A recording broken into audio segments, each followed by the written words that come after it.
Hello friends, welcome to Indian Recipes Tamil. நம்ம இன்னைக்கு இரண்டு விதமான பிடி கொழுக்கட்டை எப்படி பண்றதுன்னு பார்க்க போறோம். ஒன்னு வந்து சக்கரை போட்டு இனிப்பு கொழுக்கட்டை, இன்னொன்னு கார கொழுக்கட்டை.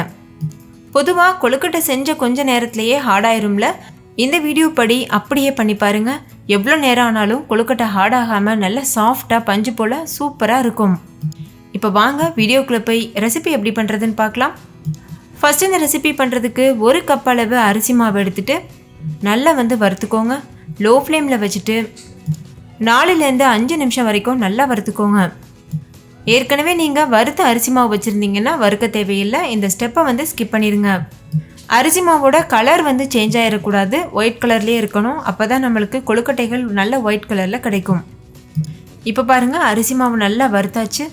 இப்போ ஸ்டவ் ஆஃப் பண்ணிவிட்டு இதை வேறு ஒரு பிளேட்டில் மாற்றிட்டு முழுமையாக ஆற வச்சுருங்க. இப்போ ஃபஸ்ட்டு நம்ம கார கொழுக்கட்டை பண்ணுறதுக்கு ஒரு கடாயில் 1 டேபிள் ஸ்பூன் எண்ணெய் ஊற்றிக்கோங்க. எண்ணெய் சூடானதுக்கப்புறம் 1 டீஸ்பூன் அளவு கடுகு சேர்த்துக்கோங்க. கடுகு நல்லா பொரியட்டும். கடுகு பொரிஞ்சு வந்ததுக்கப்புறமா 1/2 டீஸ்பூன் உளுத்தம்பருப்பு, 1/2 டீஸ்பூன் கடலைப்பருப்பு, இது ரெண்டுத்தையும் சேர்த்து நல்லா வறுத்துக்கோங்க. இது கூடவே 2 பச்சை மிளகாயை பொடியாக அரைஞ்சிட்டு சேர்த்துக்கோங்க. 1 கொத்து கருவேப்பிலையும் சேர்த்துட்டு இதை நல்லா வதக்கிக்கோங்க. இப்போ இதில் ஒரு 1/2 டீஸ்பூன் அளவுக்கு பெருங்காயத்தூள் சேர்த்துட்டு வறுத்துக்கோங்க. நம்ம ஸ்டார்டிங்கில் 1 கப் அளவு அரிசி மாவு வறுத்தோம்ல, நான் 1/2 கப் அரிசி மாவில் உப்பு கொழுக்கட்டையும் அதுக்கப்புறமா 1/2 கப் அளவு அரிசி மாவில் இனிப்பு கொழுக்கட்டையும் செய்ய போகிறேன். ஸோ 1/2 கப் மாவுக்கு 1 கப் அளவு தண்ணி சேர்த்துட்டு நல்லா கொதிக்க வச்சுக்கோங்க. தண்ணி லேசாக சூடானதுக்கப்புறமா இது கூட தேங்காய் துருவல் சேர்த்துக்கோங்க. நான் ஒரு 2 டேபிள் ஸ்பூன் அளவு தேங்காய் துருவல் சேர்த்துருக்கேன். நீங்கள் ஃப்ரெஷ்ஷான தேங்காய் துருவலும் சேர்க்கலாம், அப்படி இல்லைன்னா டெசிகேட்டட் கோகோனட் பவுடர் கூட சேர்க்கலாம். இப்போ இது நல்லா கொதிக்கட்டும். கொதிக்க ஆரம்பித்ததும் கொஞ்சமாக உப்பு சேர்த்துக்கோங்க. உப்பு நல்லா கரைஞ்சதுக்கப்புறமா இதில் நம்ம வறுத்து வச்சுருக்க அரிசி மாவு சேர்க்கணும். நான் சொன்னது போல் இதில் நான் 1/2 கப் அளவு அரிசி மாவு தான் யூஸ் பண்ண போகிறேன்.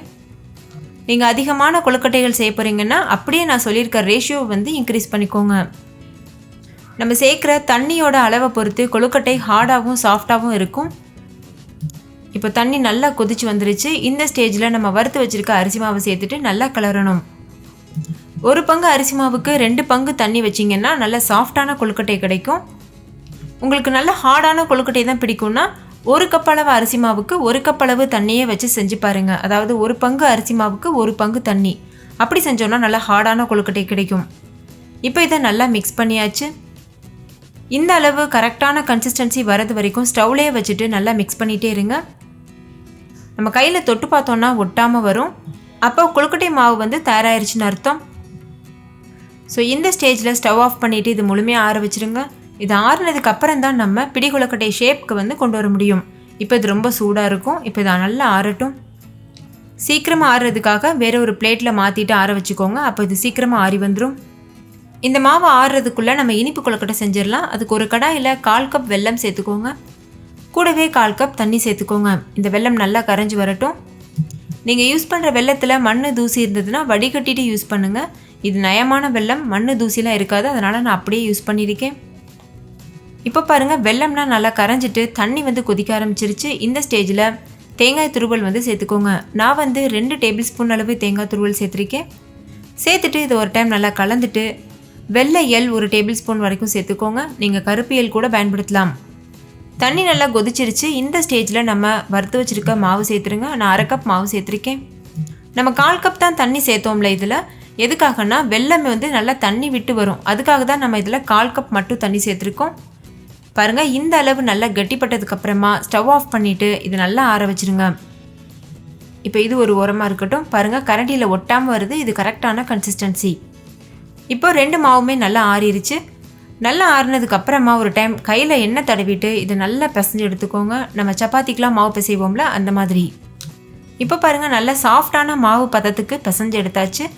இதுலேருந்து ஒரு சின்ன உருண்டை எடுத்துகிட்டு நல்லா இது போல் உருட்டிட்டு அதுக்கப்புறமா பிடி கொழுக்கட்டை ஷேப்புக்கு பண்ணிடுங்க. பாருங்கள், இந்த மாதிரி நல்லா உருட்டினதுக்கப்புறமா பண்ணணும். இதே போல் மீத இருக்க எல்லா மாவுலையும் நம்ம பிடி கொழுக்கட்டை ஷேப் பண்ணிவிட்டு வச்சிடலாம். ஒரு இட்லி பிளேட் அப்படி இல்லைன்னா இடியாப்பம் பிளேட்டில் கொஞ்சமாக எண்ணெய் தடவிட்டு நம்ம செஞ்சு வச்சுருக்க பிடி கொழுக்கட்டைகளை இதில் வச்சுருங்க. இப்போது கார கொழுக்கட்டைகள் வேக வைக்கிறதுக்கு தயாராக இருக்குது. அடுத்து நம்ம இனிப்பு கொழுக்கட்டைகளையும் இது போல் ஷேப்பில் பண்ணிவிட்டு வச்சிடலாம். இந்த மாவும் நல்லா ஆறிடுச்சு. ஒரு டைம் நல்லா இதை பிசைஞ்சு எடுத்துக்கோங்க.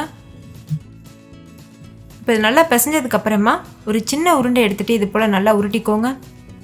உருட்டினதுக்கப்புறமா பிடி கொழுக்கட்டை ஷேப் வந்து பண்ணணும். பாருங்கள், இந்த மாதிரி கையில் மாவு ஒட்டுச்சுன்னா கொஞ்சமாக எண்ணெய் தடவிட்டு கூட நீங்கள் இது போல் பண்ணலாம்.